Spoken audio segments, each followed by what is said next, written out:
नमस्कार दोस्तों, इस परिवार में मैं शिखर पांडे आप सभी भाई बहनों का रोज की तरह भी स्वागत करता हूं। उम्मीद के साथ कि अच्छे होंगे, पढ़ाई लिखाई भी ठीक ठाक तरीके से सबकी चल भी रही होगी। आज आधुनिक भारत के अंतर्गत हम लोग एक बहुत ही महत्वपूर्ण टॉपिक पर अवधारणात्मक और तथ्यात्मक प्रश्नोत्तर अभ्यास करने वाले हैं। 1857 का विद्रोह। तमाम सारे 1857 के संदर्भ में आप तथ्यों को जानते हैं और आज कुछ तथ्य प्रश्न के साथ साथ बहुत सारे हम लोग कॉन्सेप्ट वाले प्रश्नों पे आज बात करने वाले हैं। कोशिश ये रहेगी कि प्रश्नोत्तर अभ्यास के साथ साथ यह पूरा का पूरा टॉपिक आपके दिल दिमाग में घर कर जाए एक बार में, और निश्चित रूप से ऐसा हो भी जाएगा। शुरुआत करें। देखें, पहला प्रश्न है, ध्यान से देखेंगे। 1857 की क्रांति के दौरान चिनहट के युद्ध में ब्रिटिश के विरुद्ध लड़ने वाले विद्रोही का नाम क्या था? चिनहट, उत्तर प्रदेश। चिनहट पश्चिमी उत्तर प्रदेश में है। चिनहट। चिनहट के युद्ध में अंग्रेजों के विरुद्ध लड़ने वाले विद्रोही का नाम क्या था? क्या जानकारी है आपको? चिनहट के युद्ध में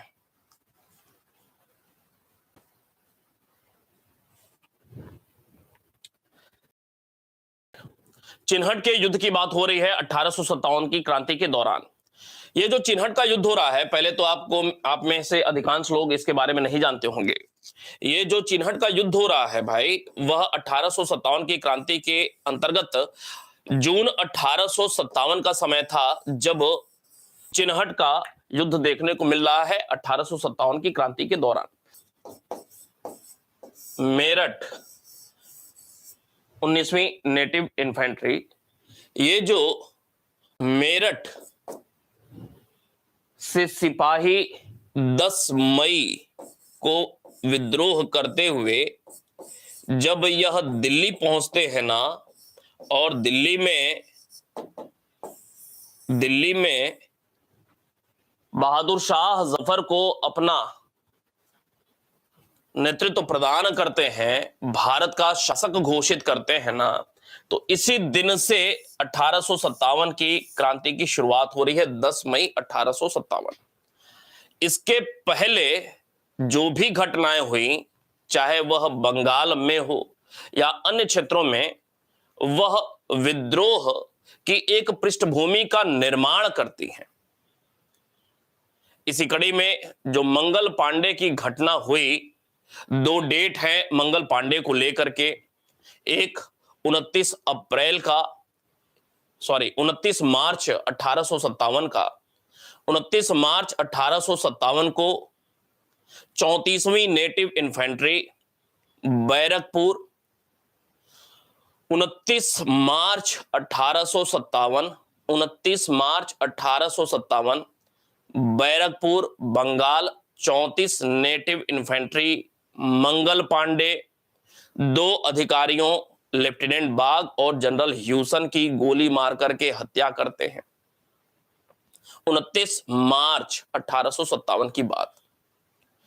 29 मार्च 1857 के बाद, इस घटना के बाद एक सैन्य कमेटी का गठन किया गया और फांसी की सजा कमेटी के द्वारा फाइनल की गई मंगल पांडे के लिए।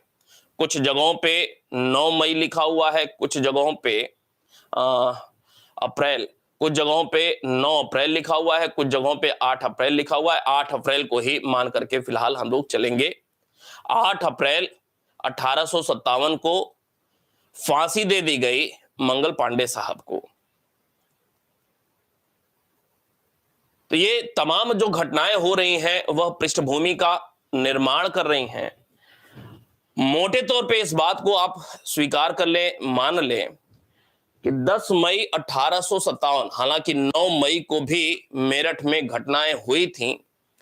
10 मई 1857 को विद्रोह करने के बाद जब मेरठ से दिल्ली सैनिक पहुंचते हैं, बहादुर शाह जफर को अपना नेता भारत शासक घोषित करते हैं, तो यहीं से 1857 की शुरुआत मानी जाती है। अर्थात एक और प्रश्न यहां पे कि 10 और 11 मई, मोटे तौर पे 11 मई 11 मई 1857 को दिल्ली पर विद्रोहियों का कब्जा हो गया। 11 मई 1857 को दिल्ली पर विद्रोहियों का कब्जा हो गया। अर्थात एक प्रश्न यहां पर निकल करके आ रहा है कि 1857 के अंतर्गत सबसे पहले किस क्षेत्र पर, दिल्ली क्षेत्र पर विद्रोहियों के द्वारा कब्जा हुआ, एक तथ्य। दूसरी महत्वपूर्ण बात कि जब अंग्रेजों के द्वारा रिएक्शन दिया जा रहा है और अंग्रेज विद्रोह का दमन करते हैं, और न सिर्फ दमन बल्कि दोबारा से उनके हाथ से जो क्षेत्र छूट गए, निकल गए थे, नियंत्रण हट गया था, उन क्षेत्रों पर दोबारा से अंग्रेजों का नियंत्रण स्थापित करने की जो प्रक्रिया हो रही है, उसके अंतर्गत पहला क्षेत्र कौन सा था जिस पर अंग्रेजों ने पुनः अपना अधिकार कर लिया था? तो आपको निश्चित रूप से याद होगा 20 सितंबर का दिन, 20 सितंबर 1857 ही था। 20 सितंबर 1857 ही था जब दिल्ली को दोबारा से सबसे पहले अंग्रेजों के द्वारा पुनः जीत लिया गया था, दिल्ली पर कब्जा कर लिया गया था। यह तथ्य निश्चित रूप से आपको याद होगा। प्रश्न पे आते हैं। प्रश्न लिखा हुआ है, चिनहट के युद्ध में अंग्रेजों के खिलाफ लड़ने वाले विद्रोही का नाम क्या था? ये जो चिनहट का युद्ध हो रहा है 1857 के अंतर्गत, ये दिन है 30 जून 1857। इस दिन चिनहट में युद्ध हो रहा है, लखनऊ के निकट। और ये जो विद्रोही हैं जो कि चिनहट के युद्ध में अंग्रेजों से लोहा ले रहे हैं, उनका नाम, ये जो पहला ऑप्शन है, अहमदुल्ला शाह। अहमदुल्ला शाह यही वो व्यक्ति रहे जिन्होंने चिनहट के युद्ध में अंग्रेजों के खिलाफ विद्रोह का नेतृत्व किया हुआ था। अहमदुल्ला शाह। शाहमल के बारे में शायद आपको जानकारी नहीं होगी। शाहमल, आपने इलाहाबाद के नजदीक बड़ौत का नाम सुना होगा। बड़ौत में इन्होंने नेतृत्व प्रदान किया हुआ था। मंगल पांडे के विषय में बात हो गई है। कुंवर सिंह को लेकर के आप निश्चित रूप से जानते हैं, कहां पे? जगदीशपुर। कहां पे? आरा जिला जगदीशपुर। कहां पर यह है? बिहार में है। नहीं, बिहार में यह है। तो ये चारों पे हमने बात कर लिया। पहला विकल्प जो दिया हुआ है अहमदुल्ला शाह, निश्चित रूप से वह सही है। आगे बात को ले चलेंगे दूसरे प्रश्न पे। 1857 के विद्रोह का निम्नलिखित में से कौन सा एक कारण नहीं था? एक कारण नहीं था।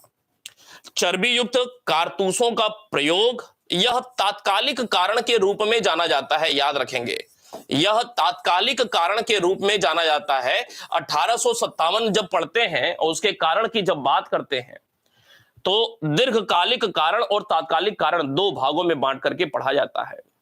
दीर्घकालिक कारण के अंतर्गत प्लासी विजय के बाद से लेकर के 1857 तक, अर्थात पिछले 100 वर्षों के दौरान तमाम अलग अलग क्षेत्रों में जो अंग्रेजों की नीतियां रहीं वह दीर्घकालिक कारण के रूप में जानी जाती हैं, जबकि चर्बीयुक्त कारतूसों का प्रयोग तात्कालिक कारण के रूप में जाना जाता है।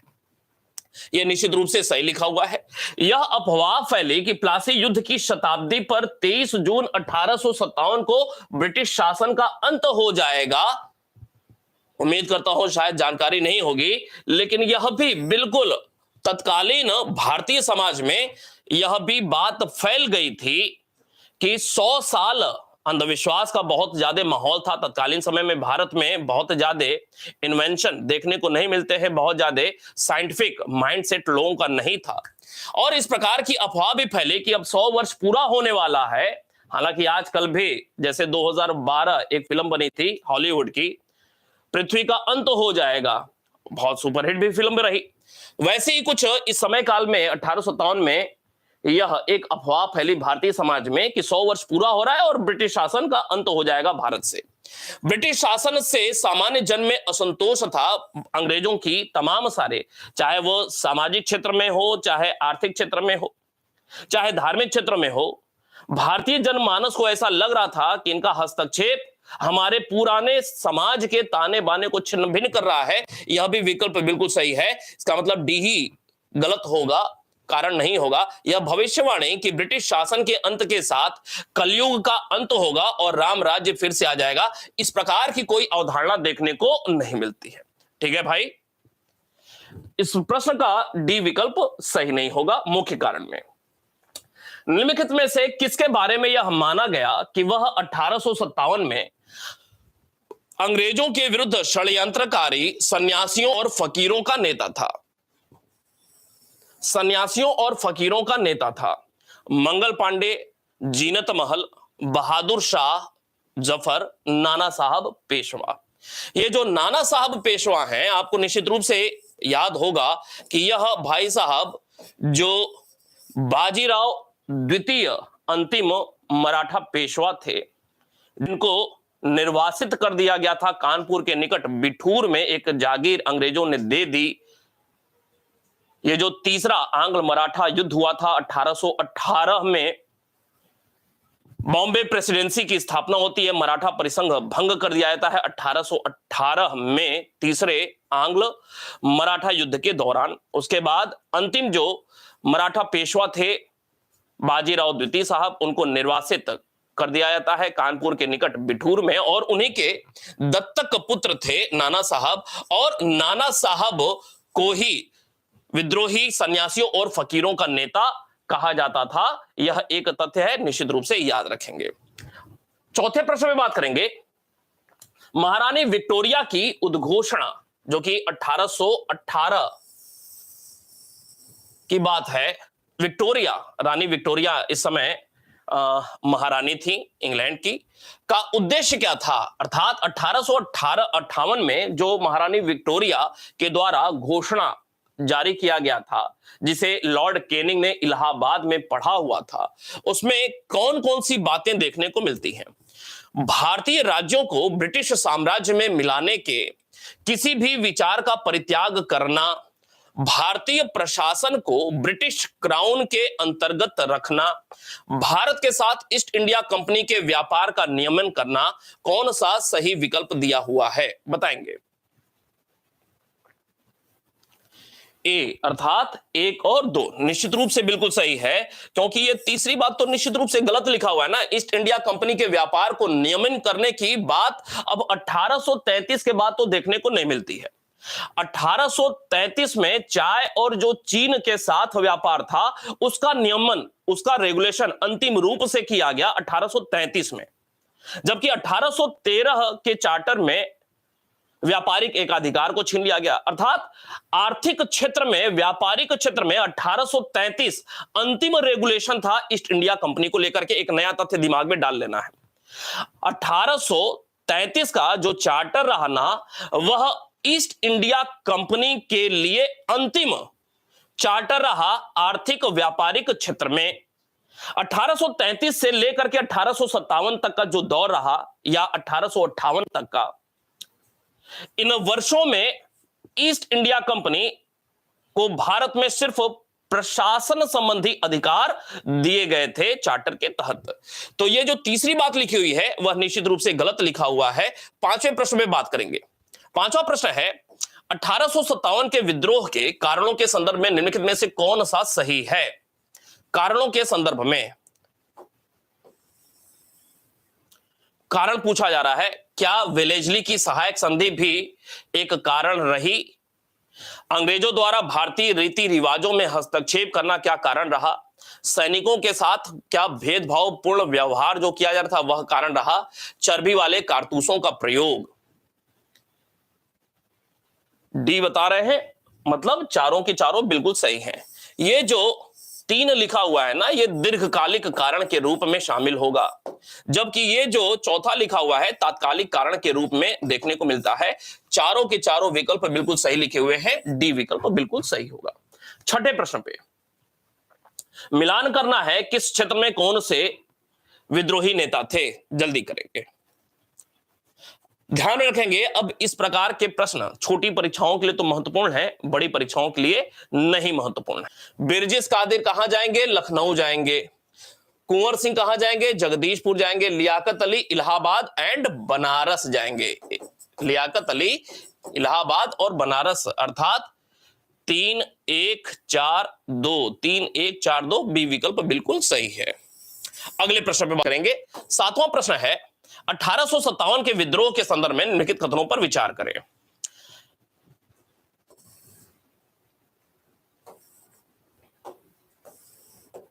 अवध में विद्रोह बेहद सघन और लंबे समय तक चला। पंजाब इस विद्रोह का सक्रिय केंद्र था। उपर्युक्त में से कौन सा सही है? कितना अच्छा प्रश्न है। सातवें का ए बता रहे हैं, अवध में विद्रोह बेहद सघन और लंबे समय तक चला। बिल्कुल सही है। अवध का जो क्षेत्र था सर्वाधिक सक्रिय क्षेत्र था। अवध का जो क्षेत्र था वह 1857 के विद्रोह में सर्वाधिक सक्रिय क्षेत्र था और सबसे लंबे समय तक यहां पे सक्रियता 1857 के विद्रोह के अंतर्गत देखने को मिलती है। सैनिकों के संदर्भ में भी अवध के सैनिक सर्वाधिक इन्वॉल्व देखने को मिलते हैं। पंजाब इस विद्रोह का सक्रिय केंद्र था? नहीं, पंजाब में न के बराबर विद्रोह की आंच पहुंच पाई थी। न सिर्फ पंजाब बल्कि विद्रोह के केंद्र कहां कहां नहीं देखने को मिलते हैं, याद रखना है। विद्रोह के केंद्र कहां कहां पर देखने को मिलते हैं। तो मुख्य रूप से विद्रोह के जो केंद्र रहा वह उत्तर भारत रहा।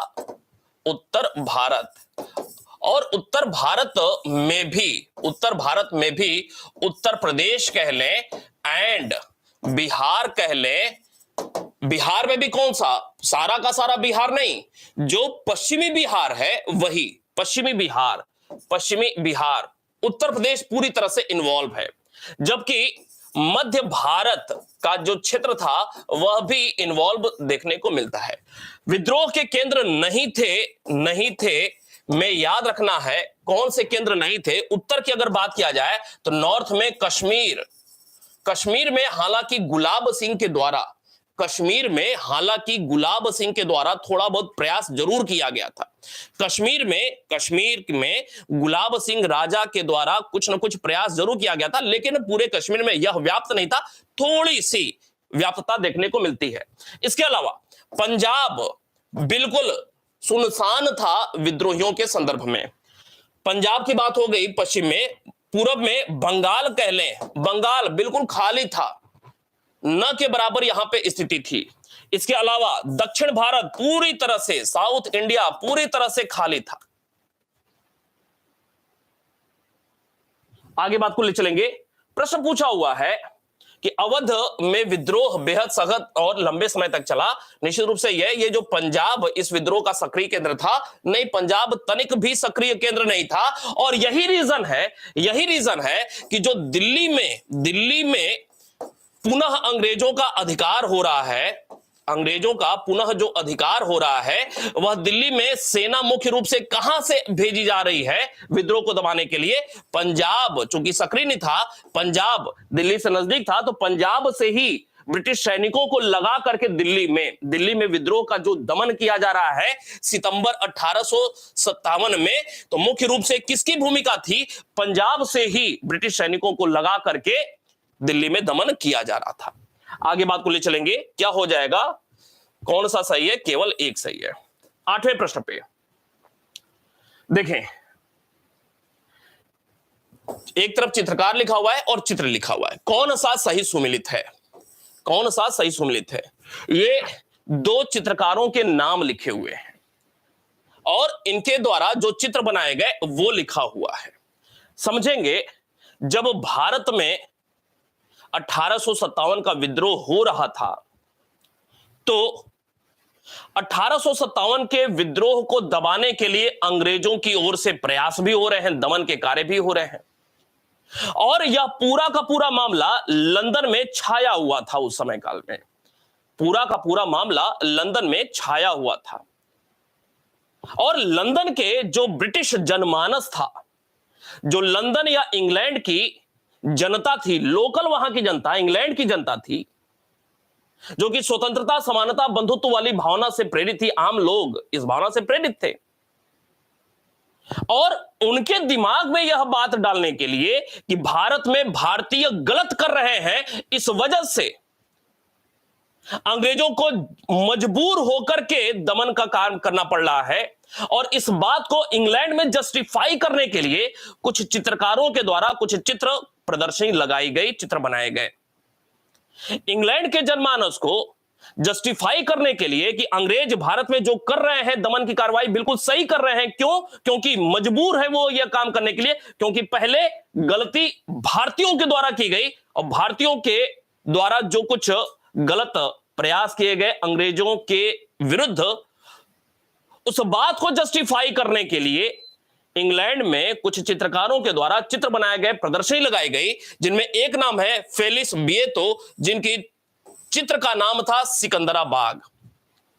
फेलिस बिएतो की चित्र का नाम था सिकंदराबाग, जबकि जोन्स बारकर की किताब, ये चित्र का नाम था द रिलीफ ऑफ लखनऊ। एक और बहुत ही महत्वपूर्ण चित्रकार थे, नाम ध्यान में नहीं आ रहा है। तीन लोगों की बहुत प्रमुख भूमिका रही। क्या उत्तर होगा इसका? सी विकल्प होगा, 1 और 2 दोनों। 9वें प्रश्न बात करेंगे 1857 के विद्रोह के नेतृत्व के संदर्भ में निम्नलिखित युग्मों पर विचार करें। एक तरफ स्थान और दूसरी ओर नेतृत्वकर्ता। बताएंगे, नेतृत्व की बात हो रही है।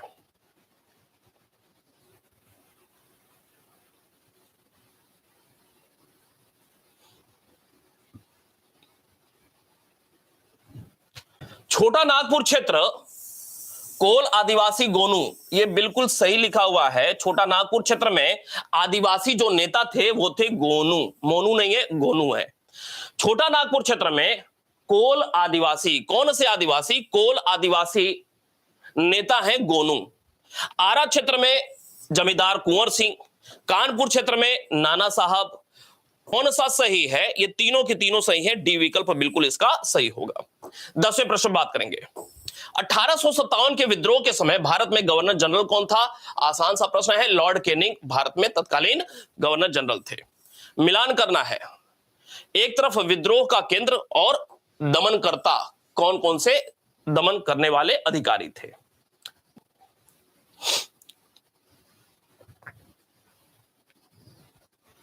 दिल्ली, कानपुर, झांसी, इलाहाबाद।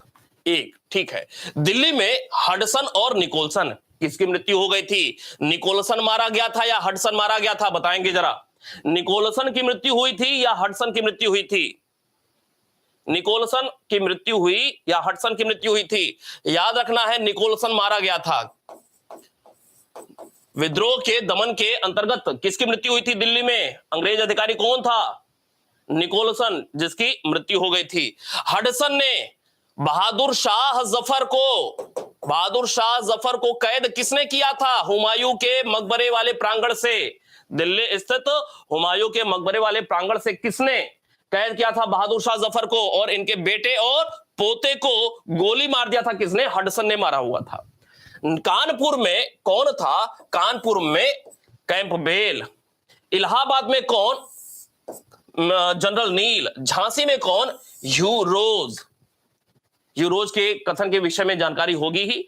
क्या हो जाएगा? 1 3 2 4, 1 3 2 4। ये उत्तर बिल्कुल सही है। अगले प्रश्न पे 1857 के विद्रोह का प्रमुख कारण क्या था? अंग्रेजों द्वारा देश का आर्थिक शोषण, प्रशासन के निचले स्तर पर व्याप्त भ्रष्टाचार, लॉर्ड डलहौजी द्वारा अवध का विलय।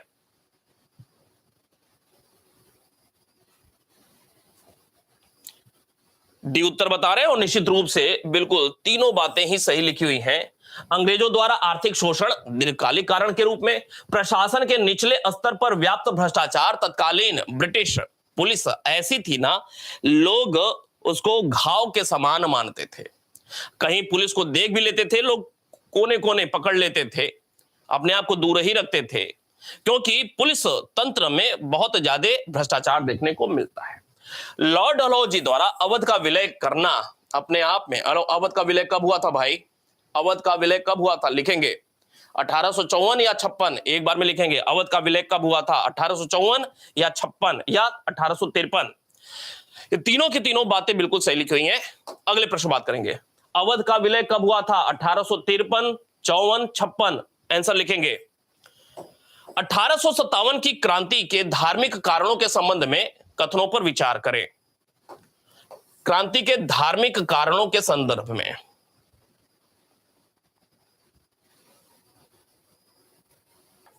धार्मिक कारणों के संदर्भ में बात हो रही है। ईसाई मिशनरियों द्वारा हिंदू तथा इस्लाम धर्म पर तीखा प्रहार किया गया, मंदिर और मस्जिद की जमीनों पर कर लगाया गया, ब्रिटिश सरकार द्वारा भारतीय समाज सुधारकों की सलाह पर सामाजिक कुरीतियों के विरुद्ध कानून बनाया गया, कौन से कथन सही है?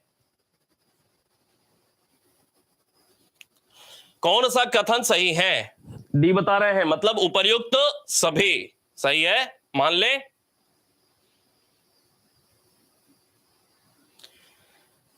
चले, नहीं भाई, ए नहीं, उपर्युक्त सभी। ब्रिटिश सरकार द्वारा भारतीय समाज सुधारकों की सलाह पर सामाजिक कुरीतियों के विरुद्ध कानून बनाया गया, जैसे 1856 में हिंदू विधवा के संदर्भ में कानून, 1829 सती प्रथा के खिलाफ। ऐसे भारतीयों को लग रहा था कि हमारे धर्म के मामले में यह हस्तक्षेप कर रहे हैं। सामाजिक धार्मिक सुधार आंदोलन पढ़ते समय हमने आपको बताया था कि सामाजिक के साथ साथ धार्मिक सुधार शब्द का प्रयोग किया गया है। सामाजिक के साथ धार्मिक सुधार आंदोलन शब्द का प्रयोग किया गया है। क्यों सिर्फ सामाजिक सुधार नहीं, क्यों सिर्फ धार्मिक सुधार नहीं? इसका कारण यह रहा कि भारत में समाज पर धर्म का बहुत ज्यादा नियंत्रण है।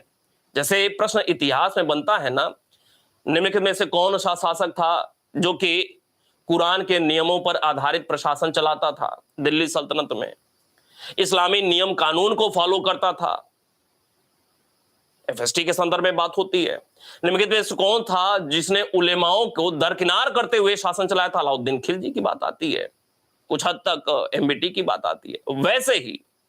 वैसे ही तमाम सारे नीतियां लाई गई भारत में सुधार के अंतर्गत। जो सामाजिक सुधारक लोग थे, उन लोगों के अनुरोध पर सुधार के प्रयास किए गए। इससे भारतीय जनमानस को लगा। ब्रह्म समाज के संदर्भ में आपको बताया भी था कि ब्रह्म समाज विचार में बहुत उच्च कोटि के विचार रखने वाला यह संस्था रहा, लेकिन उसकी पहुंच जनमानस तक नहीं हो पाई थी।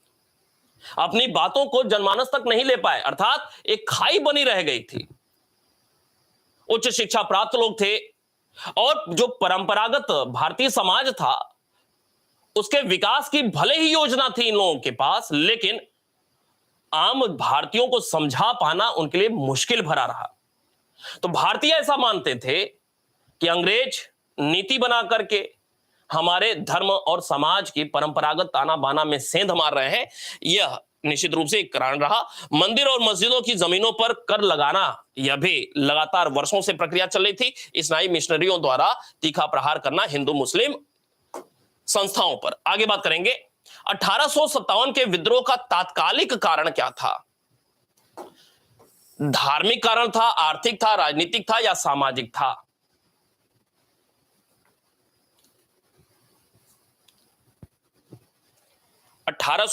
के विद्रोह का तात्कालिक कारण क्या धार्मिक था, सामाजिक था, आर्थिक था या राजनीतिक था? निश्चित रूप से चर्बी वाले कारतूस का संबंध किससे है? धर्म से है ना। चर्बी वाले कारतूस का संबंध किससे है? धर्म से है। क्यों? क्योंकि जो ब्राउन बेस के स्थान पर नई एनफील्ड राइफल लाई गई, ऐसा माना जाता था कि उसमें जो गोली प्रयोग होती थी, कारतूस प्रयोग होता था, तो जो जिस खोल में वो गोली होती थी, जो बारूद भरा जाता था, उसको दांत से काट करके, और उस खोल में गाय और सूअर की चर्बी मिली हुई है। तो इस कारण से ऐसा सैनिकों में लगा कि हमारे धर्म के साथ खिलवाड़ कर रहे हैं अंग्रेज। हिंदुओं के लिए भी गाय की चर्बी, मुसलमानों के लिए भी गाय की चर्बी एक महत्वपूर्ण कारण बन गया। तो यह मुख्यतः धार्मिक कारण की श्रेणी में काउंट होगा। 15 की बात करेंगे। 1857 के विद्रोह का आरंभ कहां से हुआ था? लखनऊ, नागपुर, मेरठ, झांसी?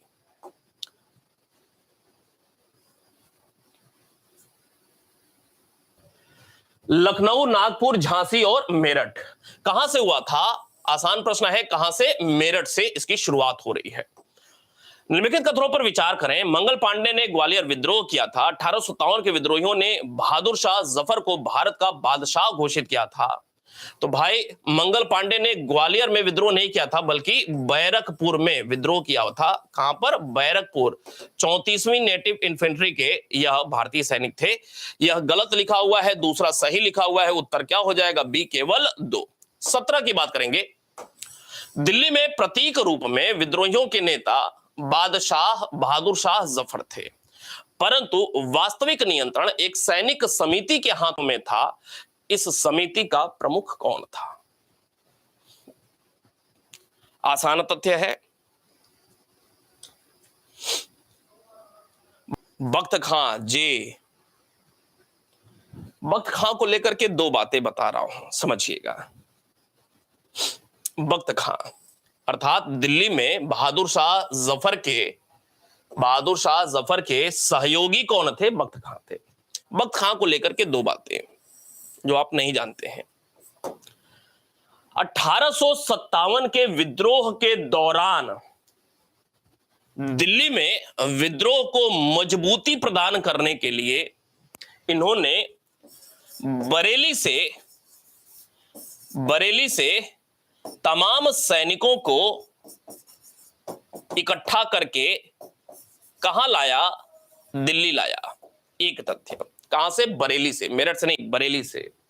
दूसरी बात, ये बख्त खां थे कौन? नहीं जानकारी होगी। यह अंग्रेजों की सेवा कर रहे थे, ब्रिटिश सेना में थे, सेना में तैनात थे बख्त खां साहब। कौन से पद पर थे? तो ब्रिटिश सेना का जो तोपखाना था ना, तोपखाना में यह सूबेदार के पद पर थे। किस पद पर थे? सूबेदार के पद पर थे बख्त खां साहब। 2 अलग से बातें याद रखिएगा। आगे बात करेंगे 18वें प्रश्न पे। मिलान करना है विद्रोहियों के नाम। क्रांतिकारी शब्द प्रयोग करना गलत है, विद्रोही शब्द ठीक रहेगा ज्यादा। नाना साहब कहां पर? तो नाना साहब कहां पे आएंगे? बिहार, झांसी, लखनऊ, कानपुर। बेगम हजरत महल लखनऊ जाएंगी, लक्ष्मीबाई झांसी जाएंगी, कुंवर सिंह कहां जाएंगे? बिहार जाएंगे। जो भी आंसर होगा देख लेंगे। 19 की बात करेंगे। 1857 के विद्रोह के दौरान अंग्रेजों ने सर्वप्रथम किस शहर पर दोबारा कब्जा किया था? बताएंगे।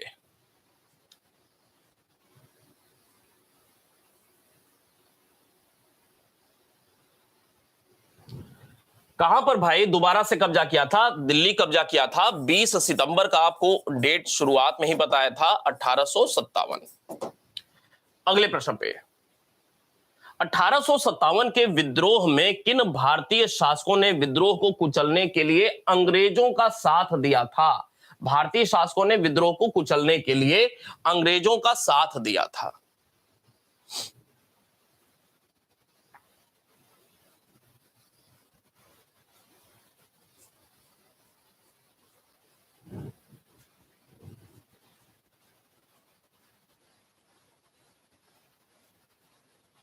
ठीक है, डी मतलब उपर्युक्त सभी। ठीक है, समझें। ग्वालियर के सिंधिया भी थे इन्वॉल्व। क्या इंदौर के होलकर भी थे? इंदौर के होलकर भी अंग्रेजों का साथ दिए थे। हैदराबाद के निजाम भी साथ दे रहे हैं, नेपाल के राजा भी साथ दे रहे हैं, इवन बाद में कश्मीर के राजा भी साथ दे रहे हैं। एक तथ्य, भोपाल के नवाब भी साथ दे रहे हैं।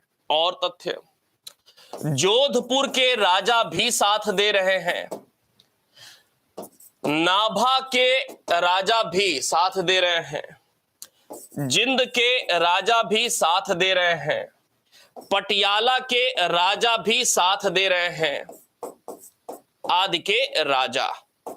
एक तो बात हो गई राजा को लेकर के, राजा, इतने सारे राजा अंग्रेजों का साथ दे रहे हैं। एक बात राजा संबंधी बात, तो कुछ राजा हो गए जो कि अंग्रेजों का साथ दे रहे हैं, नाम ये हमने देख लिया। इसके अलावा जो उच्च शिक्षित वर्ग था ना भारत में, उच्च शिक्षित वर्ग, वह भी अंग्रेजों का साथ दे रहा है। कॉन्सेप्ट के लिए आपको बता दें, याद रखिएगा, उच्च शिक्षित वर्ग जो पढ़ा लिखा वर्ग था वह भी अंग्रेजों का साथ दे रहा है। जो अंग्रेजों की सेवा में कार्यरत मध्य वर्ग है, यह भी पढ़ा लिखा वर्ग है, वह भी अंग्रेजों का साथ दे रहा है। इसके अलावा जो बड़े जमींदार हैं वह भी अंग्रेजों का साथ दे रहे हैं। जमींदार जो भूस्वामी हैं वो भी अंग्रेजों का साथ दे रहे हैं।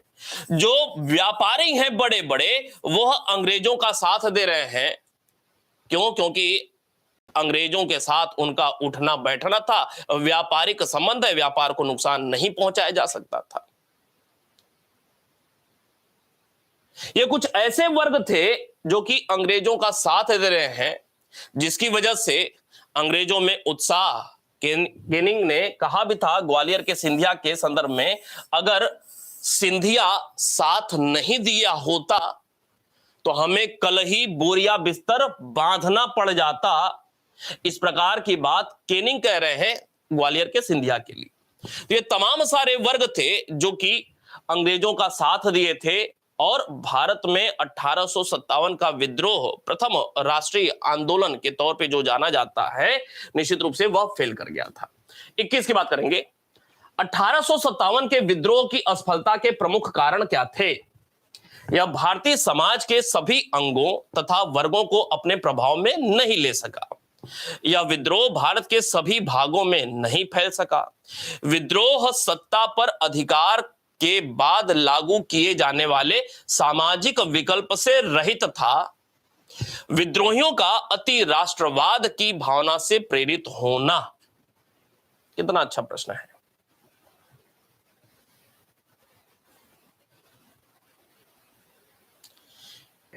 क्या लिखा हुआ है? असफलता के प्रमुख कारण थे। असफलता के प्रमुख कारण थे। बी विकल्प सही होगा ना भाई? बी विकल्प बिल्कुल सही होगा। 1, 2 और 3 ये सही होगा। ये चौथा गलत होगा।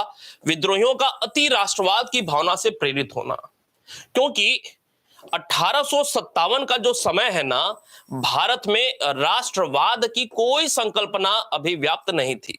राष्ट्रवाद की भावना का विकास नहीं हुआ था भारत में। और ये जो 1857 का विद्रोह हो भी रहा है ना, वह क्षेत्रीय लोगों के द्वारा अपने अपने व्यक्तिगत निहितार्थ, स्वार्थ, हित जो प्रभावित हो गए थे, उनकी वजह से हो रहा है। जो लोकल लोग हैं, ग्रामीण लोग हैं, आम लोग हैं, वो अपने क्षेत्र के राजा के लिए खड़े हैं। उनका मन उनके राजा के प्रति लगाव रखता है। वो अपने राजा को भगवान मानते हैं।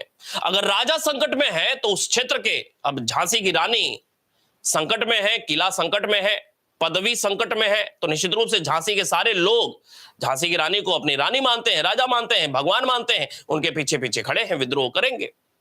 तो ये जो चौथी बात थी वह गलत थी, क्योंकि भारत में क्षेत्रीयता का पुट ज्यादा था और राष्ट्रवाद की भावना का विकास नहीं हुआ था। राष्ट्रवाद की भावना के विकास के संदर्भ में वही 1885 से ही राष्ट्रवाद की भावना का विकास माना जाएगा संगठित रूप से भारत में। आगे बात करेंगे 22वें की। निम्नलिखित कथनों पर विचार करें। 1858 में ब्रिटिश संसद द्वारा कानून बनाकर भारत का शासन ब्रिटिश सम्राट को दे दिया गया। 1858 के कानून के तहत भारत के मामलों पर अंतिम नियंत्रण वायसराय को दे दिया गया। कौन सा कथन सही है? ध्यान से, प्रश्न बड़ा ही लाजवाब है, गलत करेंगे बहुत सारे लोग।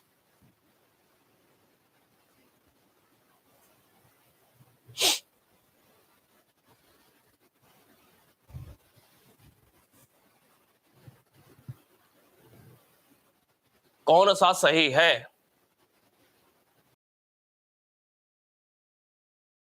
वो निश्चित रूप से गलत बता रहे हैं। केवल एक होगा, केवल एक होगा। कैसे एक होगा?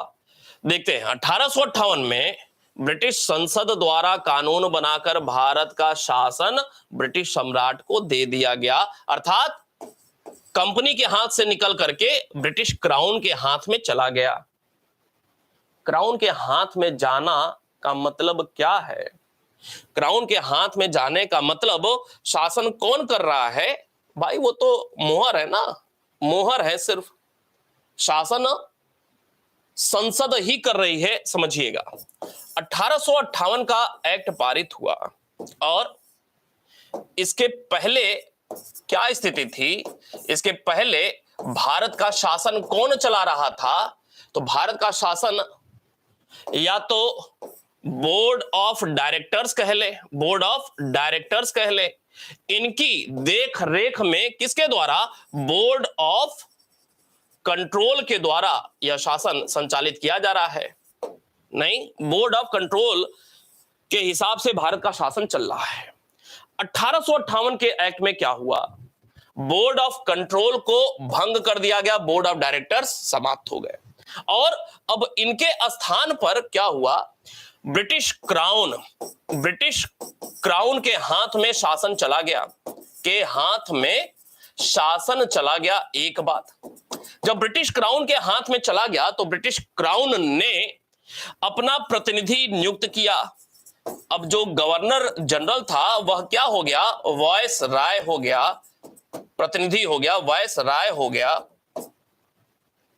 तो भारत में क्राउन का प्रतिनिधि कौन है? वायसराय है। एक चीज, ये वायसराय की तुलना किससे की जा सकती है? बोर्ड ऑफ डायरेक्टर्स से इसकी तुलना की जा सकती है, एक चीज।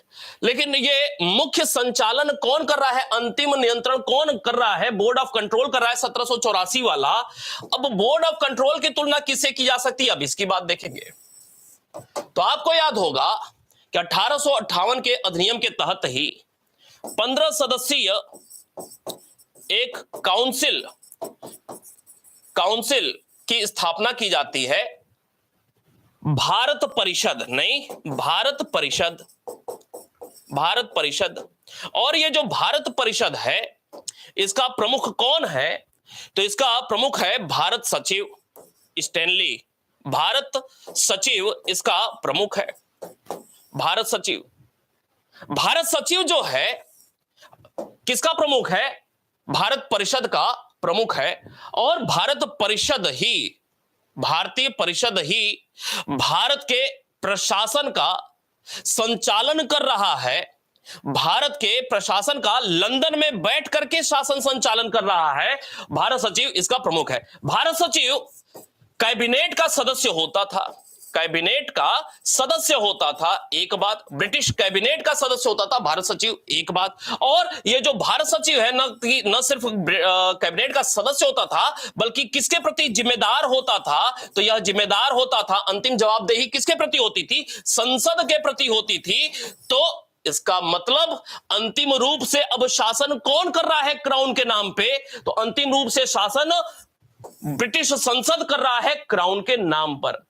अंतिम रूप से भारत का शासन कौन कर रहा है 1858 के अधिनियम के तहत?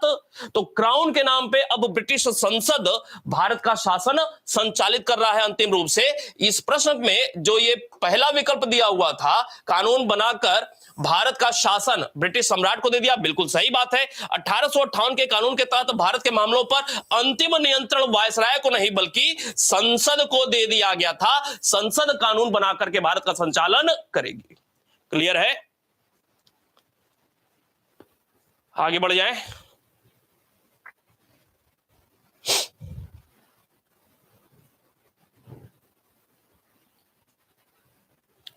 आगे बढ़ जाते हैं। अगला प्रश्न है 1858 में ब्रिटिश संसद द्वारा पारित कानून के संबंध में कथनों पर विचार करें। गवर्नर जनरल के साथ एक एग्जीक्यूटिव काउंसिल, कार्यकारी परिषद का गठन किया गया। यही कार्यकारी परिषद धीरे धीरे इसका विस्तार होते होते संसद का भारत में रूप ले लिया। ठीक है। गवर्नर जनरल एग्जीक्यूटिव काउंसिल के महत्वपूर्ण फैसले मानने के लिए बाध्य था। कौन सा कथन सही होगा?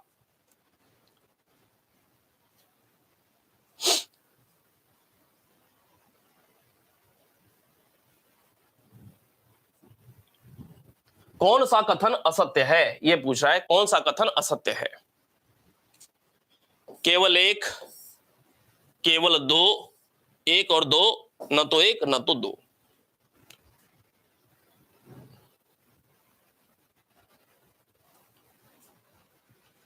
23 का ए का मतलब असत्य पूछ रहा है, असत्य पूछ रहा है, असत्य। केवल देखिए लिखा हुआ है गवर्नर जनरल के साथ एक एग्जीक्यूटिव काउंसिल कार्यकारी परिषद का गठन किया गया था, तो बिल्कुल सही लिखा हुआ है ना। विधि सदस्य अलग हैं, सेनापति अलग हैं।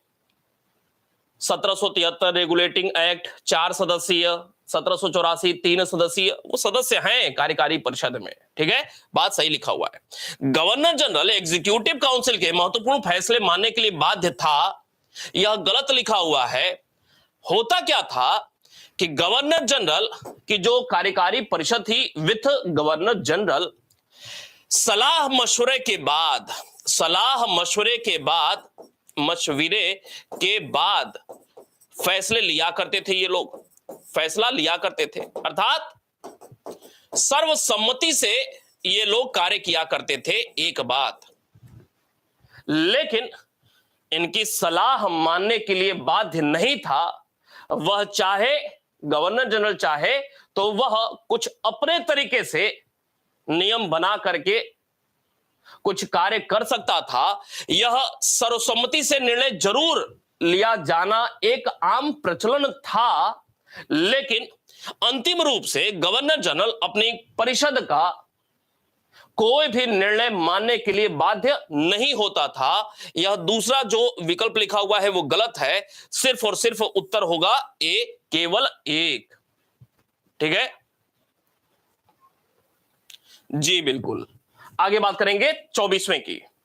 1857 की क्रांति के बाद, 1857 की क्रांति के बाद सेना के पुनर्गठन के संबंध में कौन सा कथन असत्य है? सेना के पुनर्गठन के संदर्भ में कौन सा कथन असत्य है?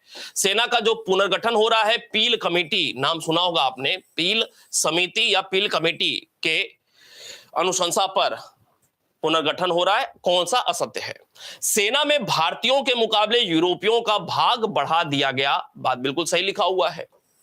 भौगोलिक और सैनिक महत्व के स्थानों पर केवल यूरोपीय सैनिकों को तैनात किया गया, क्या यह बात सही लिखा हुआ है? हाँ, सही लिखा हुआ है।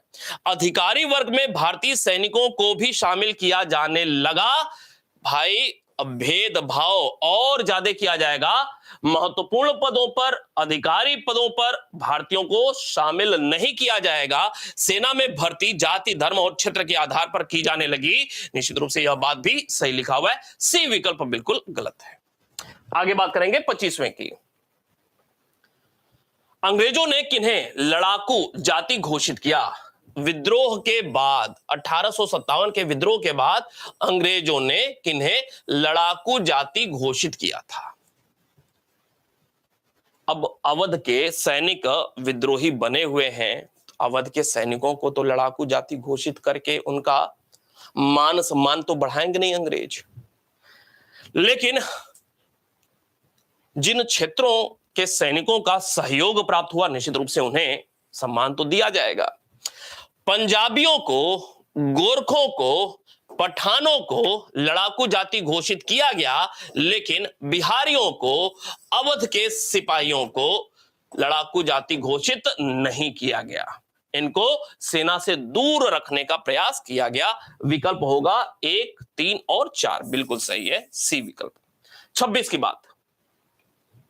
1857 के विद्रोह के बाद अंग्रेजों द्वारा भारतीय रजवाड़ों के संबंध में अपनाई गई, भारतीय रजवाड़ों के संबंध में अपनाई गई नीति के संबंध में कथनों पर विचार करें। विद्रोह के बाद भारतीय राज्यों को हड़पने की नीति का त्याग कर दिया गया। उत्तराधिकारी गोद लेने के अधिकार को मान्यता प्रदान की। कौन सा कथन सत्य है 1857 विद्रोह के बाद?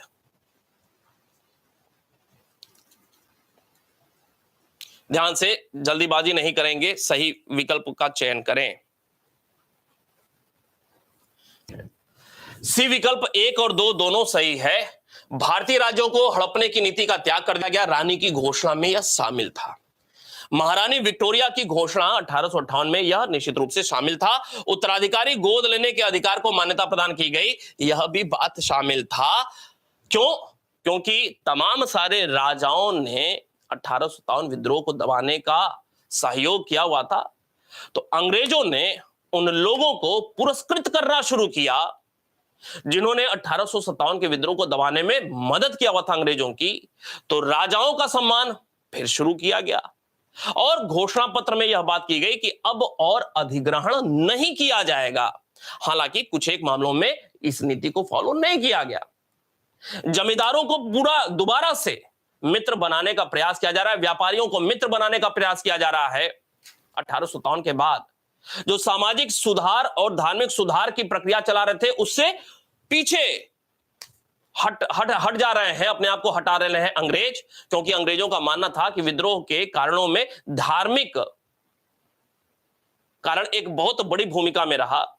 भारतीयों को लग रहा कि हम उनके समाज और धर्म के क्षेत्र में हस्तक्षेप कर रहे हैं, तो अब आगे से कोई सामाजिक सुधार का कार्य नहीं होगा, धार्मिक सुधार का कार्य नहीं किया जाएगा। अर्थात कोई भी सामाजिक धार्मिक सुधारकों को अंग्रेजों की ओर से सहयोग मिलना बंद हो गया। आप यही रीजन देखते हैं कि 1857-58 के बाद से कोई भी खास समाज या धर्म के क्षेत्र में सुधार के कार्य नहीं देखने को मिलते हैं। आगे बढ़ेंगे 27वें पे। अंग्रेजों द्वारा 1858 के बाद अपनाई गई नीतियों के संबंध में विचार करें। 1858 के बाद बांटो और राज करो की नीति को आगे बढ़ाया अंग्रेजों ने। समाज सुधारकों का समर्थन करने की नीति को आगे बढ़ाया। भारतीय राजाओं, जमींदारों और भूस्वामियों के प्रति मित्रतापूर्ण व्यवहार की नीति अपनाई। कौन सा कथन असत्य है? असत्य है। असत्य की बात करना है। बांटो और राज करो की नीति को आगे बढ़ाया, सही लिखा हुआ है, यह सही है, जबकि पूछ रहा है गलत कौन सा है। समाज सुधारकों का समर्थन करने की नीति को आगे बढ़ाया, ये तो गलत है ना भाई, नहीं ना, ये तो गलत है। भारतीय राजाओं, जमींदारों, भूस्वामियों के प्रति मित्रतापूर्ण व्यवहार की नीति अपनाई, ये तो सही लिखा हुआ है। पूछ रहा है क्या कौन सा असत्य है, मतलब गलत कौन सा है। सिर्फ और सिर्फ दो गलत है यहां पे, केवल उत्तर होगा बी 2। ठीक है जी। आगे बात करेंगे अगले प्रश्न पे। 28वां है, 1857 के विद्रोह के संदर्भ में विचार करें। यह केवल भारतीय सैनिकों के असंतोष का परिणाम था। इसका आरंभ पहले दक्षिण और मध्य भारत में हुआ था। इसने लॉर्ड डलहौजी के व्यक्तिगत सिद्धांत लागू करने के लिए प्रेरित किया। 1857 के विद्रोह ने लॉर्ड डलहौजी को व्यक्तिगत सिद्धांत लागू करने के लिए प्रेरित किया। कौन सा कथन सही है ना? उपर्युक्त में से कोई नहीं, यही सही है ना भाई, यही सही है। यह केवल भारतीय सैनिकों के असंतोष का परिणाम था क्या? केवल भारतीय सैनिक, केवल भारतीय सैनिकों के, मतलब क्या यह सैन्य विद्रोह था? नहीं, यह सिर्फ सैन्य विद्रोह नहीं है। सारा का सारा किसान वर्ग प्रभावित नहीं है क्या? सारा का सारा श्रमिक वर्ग, किसान वर्ग, सारे तमाम सारे राजा प्रभावित हैं। झांसी, नागपुर आदि आदि तमाम सारे लोग प्रभावित हैं। सिर्फ सैन्य विद्रोह नहीं था, केवल सैनिकों का विद्रोह नहीं था। इसका आरंभ पहले दक्षिण और मध्य भारत हुआ, नहीं उत्तर भारत में हुआ ना भाई, मेरठ से शुरुआत हो रहा है ना। लॉर्ड डलहौजी को व्यक्तिगत सिद्धांत लागू करने के लिए प्रेरित किया। कैसे भाई? व्यक्तिगत सिद्धांत के विरोध में ही तो विद्रोह हो रहा है। तीनों की तीनों बातें गलत लिखी हुई हैं, न तो एक, न तो दो, न तो तीन, कोई भी सत्य नहीं है। आगे बात करेंगे 29वें की। 1857 के विद्रोह के कारणों के संदर्भ में कौन सा कथन सत्य है? पढ़ेंगे। किसान और जमींदार अत्यधिक कर व लगान वसूली के कठोर तरीकों से नाराज थे। भारतीय सिपाही धार्मिक भावनाओं और विश्वासों का उल्लंघन करने वाले नियमों से असंतुष्ट थे। भारतीयों ने यह महसूस किया कि सामाजिक सुधार की आड़ में अंग्रेज उनकी परंपरागत जीवन शैली को नष्ट कर रहे हैं। सही का चयन करना है कारण के संदर्भ में।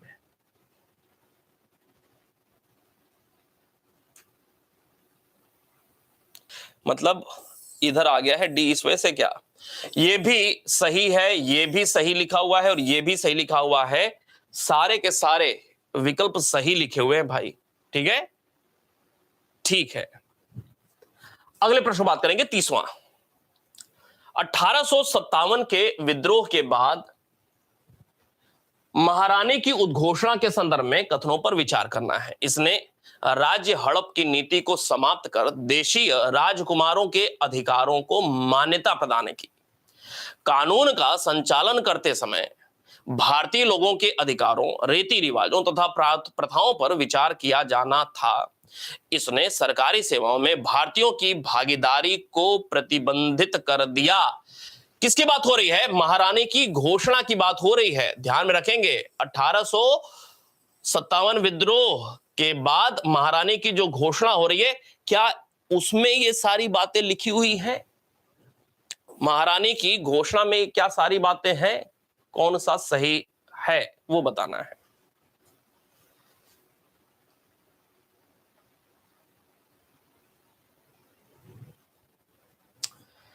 देखिए,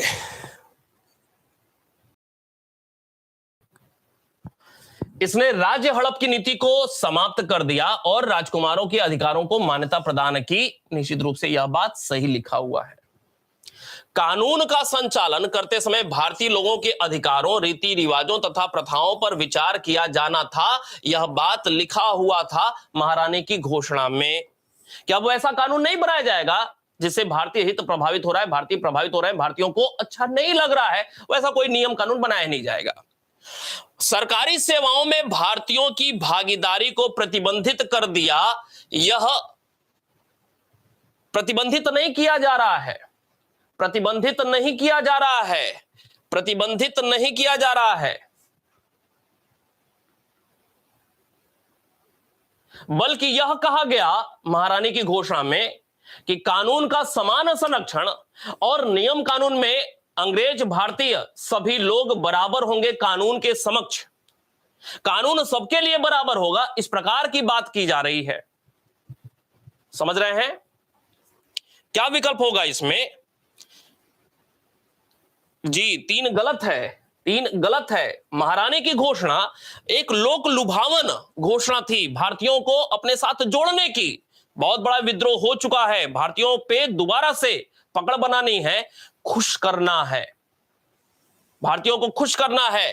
तो भारतीय संदर्भ में सरकारी सेवाओं में भारतीयों की भागीदारी को प्रतिबंधित नहीं किया जा रहा है, बल्कि यह कहा जा रहा है कि कानून और नियम और नीति में अंग्रेजों के जैसे ही भूमिका भारतीयों की भी होगी, प्रतिबंधित नहीं किया जा रहा है।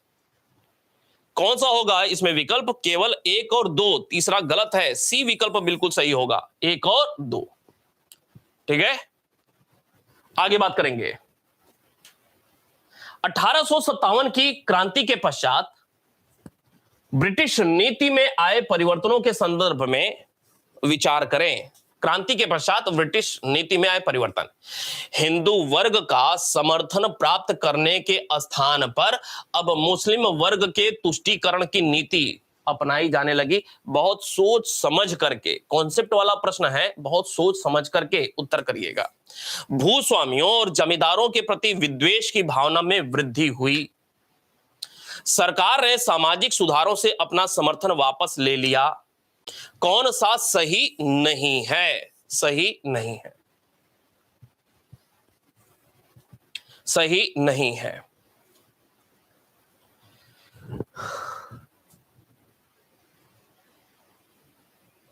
बताएं भाई। आसान तथ्य है, गलत नहीं करेंगे। हिंदू वर्ग का समर्थन प्राप्त करने के स्थान पर अब मुस्लिम वर्ग के तुष्टीकरण की नीति अपनाई जाने लगी, यह गलत है। क्यों गलत है? क्योंकि अंग्रेजों को ऐसा महसूस हुआ कि 1857 का विद्रोह मुसलमानों का विद्रोह है। भारत का शासक मुसलमान बहादुर शाह जफर, तो अंग्रेज मुसलमानों के तुष्टीकरण की कार्रवाई नहीं कर रहे हैं। अर्थात 1858 से लेकर के, याद रखेंगे, 1870 तक, 1858 से लेकर के 1870 तक का ये जो समय है ना, अंग्रेज मुसलमानों से खफा हैं, मुसलमानों से खफा हैं, अंग्रेज खफा हैं मुसलमानों से 70 तक। 70 के लगभग जाकर के आपने नाम सुना होगा थियोडोर बेक का, थियोडोर बेक का। वो अलीगढ़ आंदोलन वाले सर सैयद अहमद खां, उनको विश्वास में लेता है और धीरे धीरे मुस्लिम तुष्टीकरण की नीति शुरू होती है। कब से? 1870 से मुस्लिम तुष्टीकरण की नीति शुरू की जा रही है। बांटो और राज करो वाली नीति की शुरुआत 1870 से मुस्लिमों को ध्यान में रख करके की जा रही है। अर्थात 1858 से 70 तक का जो समय था, अंग्रेज किसका सहयोग कर रहे हैं? हिंदुओं के पक्षधर हैं। अंग्रेज इस दौरान हिंदुओं के पक्षधर हैं। 1858 से 70 तक अंग्रेज हिंदुओं के पक्षधर हैं। याद रहेगा, बहुत ही महत्वपूर्ण कॉन्सेप्ट है। क्लियर है? आगे बात को ले चलेंगे। 32 कहा जाता है कि 1857 के विद्रोह में अफवाहों और भविष्यवाणियों ने लोगों को कार्रवाई करने के लिए प्रेरित करने में महत्वपूर्ण भूमिका निभाई। अफवाहों और भविष्यवाणियों ने भूमिका निभाई 1857 के विद्रोह में। निम्नलिखित में से किन ब्रिटिश नीतियों के चलते लोगों को इन अफवाहों पर विश्वास हुआ? लोगों को अफवाहों पर किन ब्रिटिश नीतियों के चलते विश्वास हुआ? पश्चिमी शिक्षा और विचारों को अपनाकर भारतीय समाज को सुधारना, सती प्रथा का उन्मूलन और विधवा पुनर्विवाह की शुरुआत, कुशासन के आरोप में भारतीय राज्यों को हड़पना, सही का चुनाव करना है। ध्यान से पढ़ेंगे पहला वाला।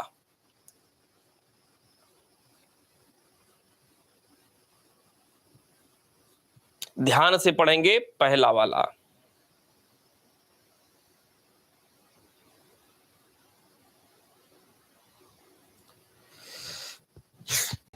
डी विकल्प होगा इसका 1, 2 और 3। कैसे?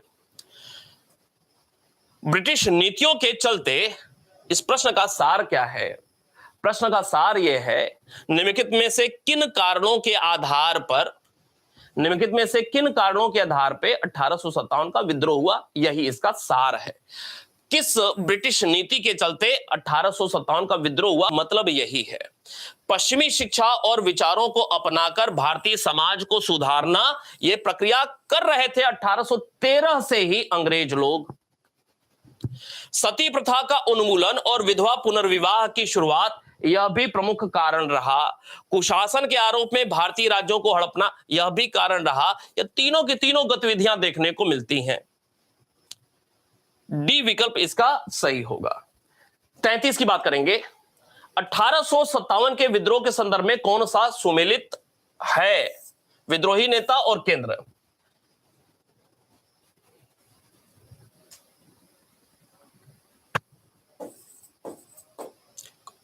कौन सा सुमेलित है? लियाकत अली, ये तो गलत हो गया भाई। अहमदुल्ला, बख्त खां, कौन सा सुमेलित है? बताएंगे। अहमदुल्ला बरेली में है क्या? अहमदुल्ला बरेली में है क्या?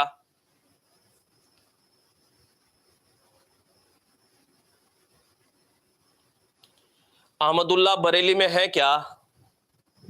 बताएंगे भाई। अहमदुल्ला कहां पे विद्रोही नेता हैं?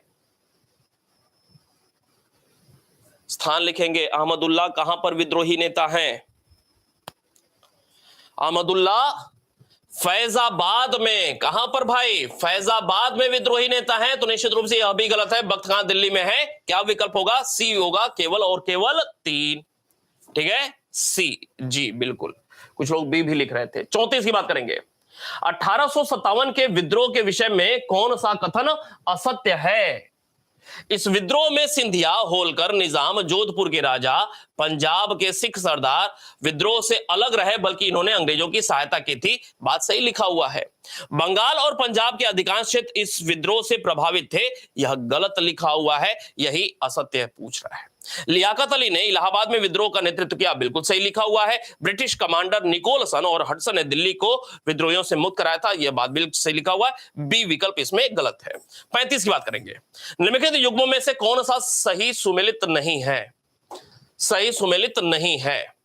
संबलपुर, सुरेंद्र शाही, गंजाम, राधाकृष्ण दंड सेना, कश्मीर, गुलाब सिंह, लखनऊ, लियाकत अली।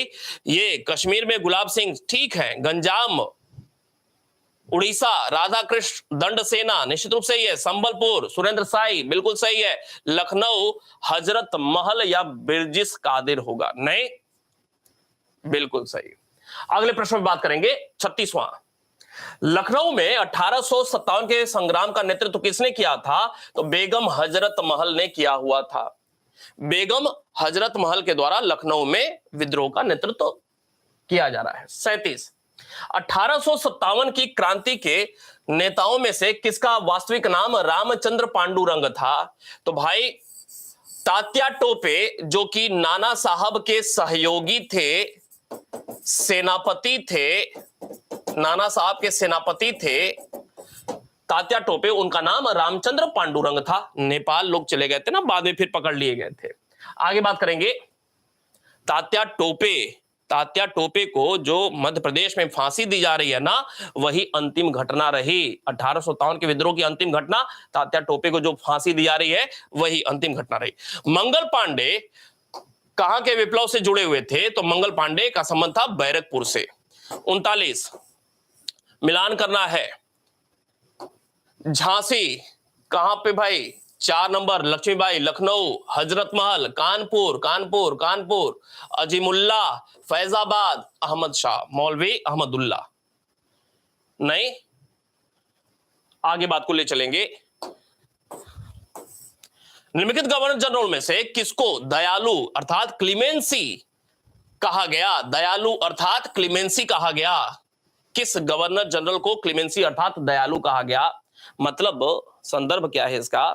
1857 का विद्रोह हुआ और निर्ममता पूर्वक दमन नहीं किया, केनिंग ने इस संदर्भ में इंग्लैंड में इसको क्लेमेंसी कहा गया।